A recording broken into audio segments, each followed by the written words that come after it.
Hello everyone, this is Crota giving you a shoutcast in a game between vileState versus Leenock. I think it's Leenock. Here on Tall Dream Altar, unfortunately for me, vileState, actually not unfortunately for me, vileState spawning as the red Protoss player on the top left-hand side of the map. Meanwhile, Leenock was actually using Timber's account. Hopefully these games are labeled correctly. I expect them to be so because I do know a little bit of the outcome of this matchup, but I'll still try to act like I'm surprised because I know the destination. I don't quite know the journey. Now, we'll see how these players are going to play in this matchup as we now see vileState going to be opening up with the Forge Fast expansion most likely. While Leenock over here, he may try to go for an extractor pool for a little bit more map control. Now, this map is very, very well known for Protoss players to go for Forge Fast expansions, so we'll see how Leenock tries to handle this particular situation here. It looks like an Overlord is now in the air. An extractor or a spawning pool may be coming into play next as we have a very early scout coming in from vileState. vileState wants to be sure to keep track and see if there is any creep and see if there is going to be a 6 pool so he knows whether or not he can go for perhaps an early Nexus or have to go for a Forge a little bit more quickly. It looks like a Forge will be placed down first. Yes, a Forge now being added as we now see a drone gonna grow up to be a hatchery over here on the over here at the natural expansion. So it looks like Leenock is not going to be going for any aggressive extractor pool play. He may, however, try to slow down or force his opponent to play a bit more defensively if he tries to use that hatchery as a macro hatch as opposed to a secondary base. That is one of the benefits for Zerg. Zerg players can easily just train production units off of the hatchery as opposed to trying to drone up, and there's nothing their opponents can really do about it until later in the game. You can see a pylon is being built. Where is the pylon being built here? Pylon being built over here by vileState. So this is going to be a Forge block here. A cannon, a drone not going to be able to make its way out at all. As we're going to see a triple pylon block here, and this hatchery most likely will need to get canceled. This is going to be very, very bad news. As you can see, already see photon cannons coming in, drones coming off the mineral line in order to try to fight and destroy all of these pylons, but this is not going to work. The photon cannons only take 40 seconds to build. Timber, is he going to actually cancel? Yes, he is going to cancel. Is he going to force the cancellation on the photon cannons? Is a key question, though. Yes, cancellation on one of those cannons there as the drone now makes his way out. Now, Timber can, or not Timber, Leenock can try to be tricky here and attempt to do some sort of proxy hatch or just try to do a little bit more scouting as one of those pylons have been taken down. An Overlord is in the air, and you can see the Overlord, because it is on the high ground, cannot be seen. Very nicely done. Zergling's now going to chase after this over here as we're going to see what exactly can be done here on Shakura's Plateau. I often see a Zerg player end up going for Nidus Networks. Nidus Networks is one of those strategies that could work, but I believe that this front door is going to be essentially completely sealed. No, there is not going to be sealed. A drone may be able to hide itself inside, perhaps do a proxy hatch or do a Nidus Network. Both options are viable. No tech to tier 2 yet as we are currently training up a queen. Metabolic boost now being researched. The drone, where is it going to go? The drone going to go ahead and meet the probe. The drone now just wandering around here. He needs to get as much information as possible. Probes do not pull off the mineral line to try to chase that one drone there. Meanwhile, over here, a Overlord venturing into the range of a photon cannon there. Not good news, but what we're going to see is Leenock using the range of 7 on a spine crawler very, very well. Even range between a photon cannon and a spine crawler, but because those pylons here have to be are very, very specific, what you can end up seeing is vileState could attempt to warp in a pylon back here, and then that would leave this photon cannon still powered. A probe now venturing forth on the inside. It was able to slip by. No, Leenock does see it, and now the Zerglings and the Queen is going to meet it and take it down, but I believe it did see the tech to tier 2. vileState, yes, did see the tech to tier 2 there, as now the Queen gonna go ahead and try to engage Zerglings just walking straight up here. It looks like the Queen may get taken down. No, down to 25 hit points. It could have taken 2 more attacks as the Queen is not an armored unit. and also has base 1 armor. Zerglings now venturing across the field. We'll see how this is all going to work.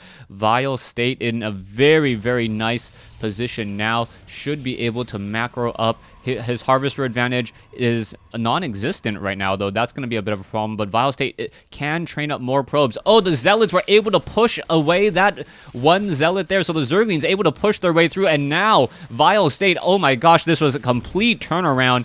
I had thought the Zealot was in a position to actually wall off there, but that is not the case. The Sentry just a second late, and there it goes. It gets taken down. One Zealot, for some reason, wasn't at the front door, and this game is pretty much up to everyone, or just this game has been completely turned upside down. Not sure who's going to come out ahead. The Sentry is now going to have to go after those Zerglings. There's a force field, but the Sentry is not going to be able to battle against those Zerglings all too well. The probes really need to engage, and the probes battling it out against the drones, or against the Zerglings, as the probes are trying to stack up on top of each other and then re-engage. There's one low hit point probe. Very nice micro coming in from vileState there, trying to save the lower hit point probes. In comes a Sentry, the only real army attacking unit in this group now.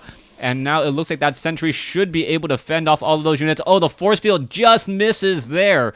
So the Zerglings are going to be able to come back over here. It looks like there is one photon cannon. The probe's going to come back here and now try to stay close, as the worker kill count 16. And the Zerglings still causing a lot of problems here. A Sentry may get taken down. Yes, it does go. And now this Zergling down to 4 hit points. Gonna try to poke apart perhaps a probe, but the probes are just gonna be able to turn around and shut it down.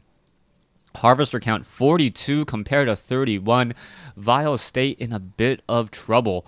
I thought if he had the one Zealot there in position, he would have been able to fend that off without any issues. But now, Leenock has just the license to drone right now. He knows that his opponent cannot really produce as nearly the same size army. So all Leenock needs to do is establish up a third base, and it looks like he's going to be establishing a third base here.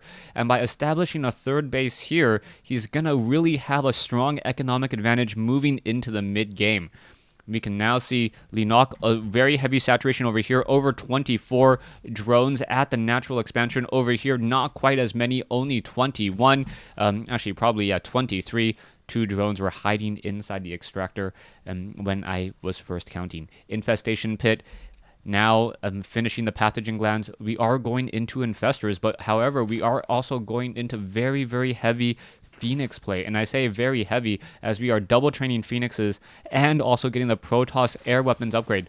An Overseer now attempting to fly through, get a little bit of information, and it does spot the double Stargates. So we'll see how he responds and reacts to that. Are we going to see a Hydralisk Den is the key question, and yes, it is going to be a Hydralisk Den, and adding in some Spore Crawlers already. Hydralisk Den and Spore Crawlers, all we need now is a very, very large creep highway, as infestors are making their way across the map. Zerglings now trying to poke apart at that one pylon there. That pylon will not get taken down, protected by some force fields, as we now see Phoenixes on the move. Those infestors going to have a very, very bad day.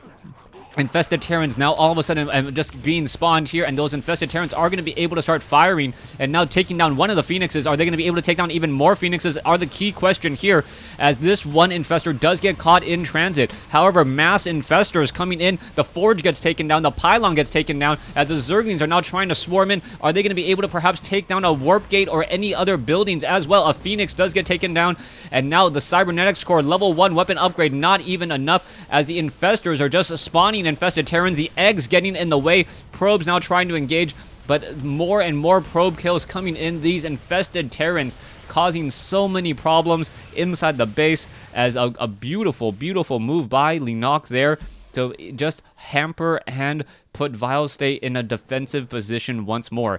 Now, Leenock is going to be training up another queen, a third queen back at this third base. Phoenixes can't really do much against those Zerglings, not worth the 50 energy in order to serve them up on a Graviton platter, as the Zerglings now going to swarm in here. Pylons, Zerglings now trying to push their way through. They are able to get through just a little bit, and now need to try to get through even further, unable to do so. And now the Zerglings are backing off. 1-0 upgrades. Harvesters 57 to 53. We are going into Infestors and Hydralisk. We can also see that the Phoenixes over here are going to spot the drones, and the drones are going to lead them straight into another base. That is going to be bad news, but the Zerglings are going to surround and take down the Stalkers, able to push their way through once more. Another drone down over here as the Zerglings looking to take down pylons wherever they can. Some of these Infestors, are going to get served up once more. Down it goes. There goes one. There goes another.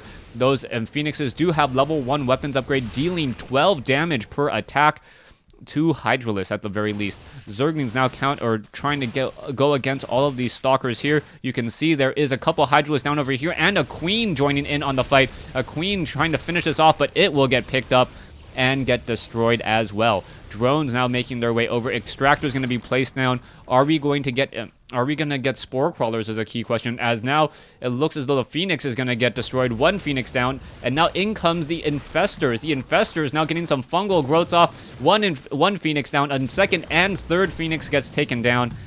And now Leenock, able to just constantly take out units. So Leenock doing a great job, as we now see vileState currently sitting at 90 food compared to 116, 67 probes compared to 65 drones. Zerglings all on the bottom ramp here, as we now see a Twilight Council and a Forge. A very interesting Sim City build for vileState, as there is a small path in between here. So the only real way to get around is to engage from the far side here, as the Zerglings and now infested Terrans are just going to start spawning, and spawning they do. You can see the Hydralisk with that range. Infested Terrans, if you don't shoot them, they're just going to start hatching and then shooting back straight at you. Hydralisk with a decent amount of range here. I believe they have the Groove Spines. They in fact do. And now going toe-to-toe against the Stalkers. And because the Stalkers only deal bonus damage to Armored, these Hydralisks are far more effective. Zealots going to, however, engage. And this is going to be a bad time, as those Zealots are going to absorb the majority of the damage, as the Hydralisks and the Stalkers going to try to battle it out even further. And it looks like the Stalkers will win just because of superior numbers. No weapons upgrade at all for the Stalkers. Only for those Hydralisks. And now let me bring that back up. Yeah, there you go. So Zealots, Zerglings now trying to swarm back in once more. It looks as though the Stalkers are going to get taken down. Stalkers on the move again, as the Zerglings are just constantly putting pressure. So there is no reprieve at all in this game so far. Zerglings have been constantly funneling out here, and now we have a tech change into Mutalisk. So Mutalisk, as soon as all of those Phoenixes were taken out, a tech change into them, a tech change into air, as the Phoenixes would have dominated the skies earlier. Zerglings attempting to take down this Nexus. The Nexus down to 700 hit points, 600, 500. It looks like the Zerglings may be able to get enough 1-0 upgrades. Is it going to be enough? No, the Colossi going to be able to make it over just in time, down to 174 hit points, but a couple hit from the Mutalisk, and this Observer does spot it.